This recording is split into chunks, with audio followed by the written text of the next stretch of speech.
আঘাত যখন ভিতর পর্যন্ত পৌঁছায় মানুষ তখন নীরব হয়ে যায়, তখন মানুষ একাকিত্ব খুঁজে নেয়। আর কিছু কিছু কষ্ট, কিছু কিছু আঘাত ভাই মানুষের এমন জায়গায় যায় লাগে, না কাউরে বলা যায়, না কাউরে দেখানো যায়। আর কাউরে বললে ভাই সে আরেকজনরে বললে মজা লয়, মানুষ নাটক মনে করে। আর যারে আপনি বলবেন ওই আপনার বুকের ভিতরে প্রথম লাঠিটা মারবো, মানুষের কাছে হাসির পাত্র বানাইবো।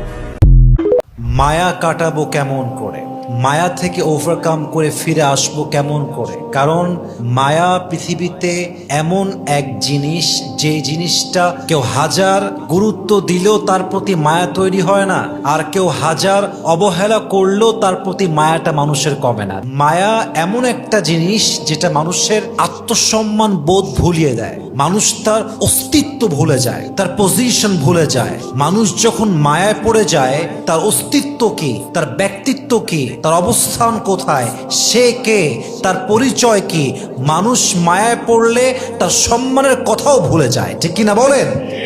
আজকে আমরা জানবো এই